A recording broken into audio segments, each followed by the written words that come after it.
warahmatullahi wabarakatuh. Perkenalkan, kami dari kelompok 5 yang beranggotakan 6 orang. Saya sendiri Hastia selaku moderator dan rekan saya Fatimah Zahra selaku pemateri pertama. Saya Hantia selaku pemateri kedua. Saya Asria selaku pemateri ketiga. Saya Nina Olivia selaku pemateri keempat. Dan saya Rahmat selaku pemateri kelima. Nah, di video ini kami akan memaparkan materi tentang pelaksanaan pembelajaran bahasa dan sastra Indonesia di sekolah dasar.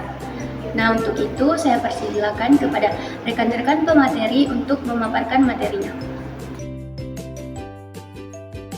Baik, di sini saya akan menjelaskan apa itu bahasa dan sastra. Bahasa adalah sistem lambang bunyi yang digunakan manusia untuk berkomunikasi baik secara lisan maupun tulisan. Bahasa Indonesia di sekolah dasar berfungsi sebagai sarana berpikir, belajar, dan berkomunikasi dalam kehidupan sehari-hari. Sedangkan sastra adalah ungkapan, pikiran, perasaan, dan pengalaman manusia yang dikemas melalui bahasa yang indah dan imajinatif, baik dalam bentuk prosa, puisi, maupun drama. Sastra anak mencakup cerita rakyat, fabel, puisi anak, dongeng, dan cerita fantasi yang sesuai dengan usia perkembangan anak. Secara umum, pembelajaran bahasa dan sastra Indonesia di SD bertujuan untuk yang pertama itu mengembangkan keterampilan berbahasa seperti mendengarkan, berbicara, membaca, dan menulis. Yang kedua, menanamkan sikap apresiatif terhadap bahasa dan sastra. Ketiga, siswa dapat membuat pantun sederhana yang menarik. Keempat, meningkatkan kemampuan berpikir logis, kritis, dan kreatif. Materi selanjutnya yaitu tentang ruang lingkup materi. Yang pertama itu keterampilan berbahasa seperti menyimak cerita, petunjuk, dan penjelasan, membaca nyaring dan dalam hati dengan pemahaman, menulis kalimat, paragraf, cerita pendek, puisi, dan laporan sederhana. Yang kedua, materi bahasa yaitu kosakata dan makna kata, kalimat efektif, ejaan dan tanda baca, struktur teks seperti deskripsi, narasi, eksposisi, dan lain-lain. Yang ketiga, materi sastra yaitu mengenal dan memahami cerita rakyat, fabel, dan dongeng, menikmati dan menciptakan puisi anak, dan yang ketiga itu bermain peran berdasarkan naskah drama sederhana. Selanjutnya, mengidentifikasi nilai moral dan pesan dalam cerita. Adapun contoh tema dan materi berjenjang, yaitu disesuaikan dengan kurikulum Merdeka atau K13. Baik di mana ada kelas 1 yaitu tema bahasa, mengenal huruf, kata, dan kalimat. Yang kedua, tema sastra, mengenal huruf, kata, dan kalimat. Dan ada yang kelas 2, yaitu yang pertama tema bahasa, menulis pengalaman sehari-hari. Yang kedua, tema sastra, membaca dan membuat puisi sederhana.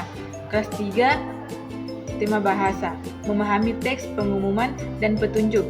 Dan yang kedua itu tema sastra, mengenal fabel dan tokoh binatang. Kelas 4, tema bahasa, membuat ringkasan teks. Tema sastra, membaca dan menceritakan cerita rakyat. Kelas 5, tema bahasa, menulis teks deskripsi dan narasi. Tema sastra, membaca cerita fantasi dan drama.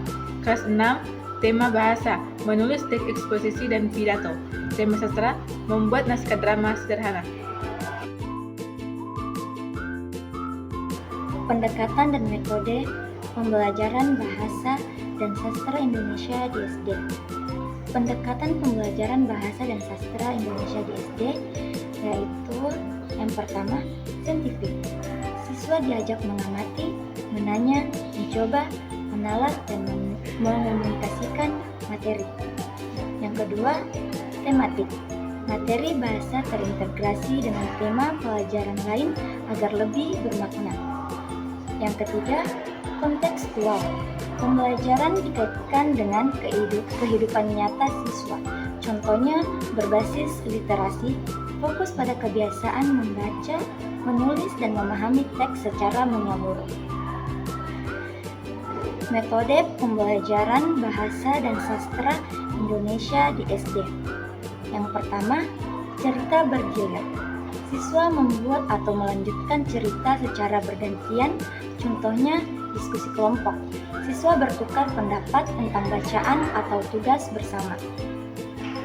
Yang kedua, bermain peran. Siswa memerankan tokoh dalam cerita untuk memahami isi dan nilai.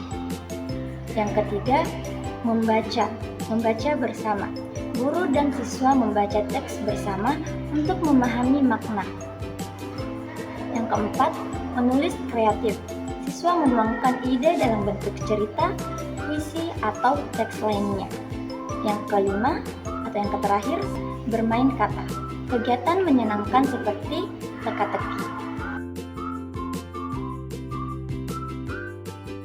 Selanjutnya media ajar, yaitu yang pertama buku teks bahasa Indonesia dan buku cerita anak. Kedua, gambar seri, kartu kata, dan video cerita. Ketiga, kamus bergambar, papan tulis interaktif. Dan yang terakhir yaitu lingkungan sekitar sebagai sumber inspirasi menulis.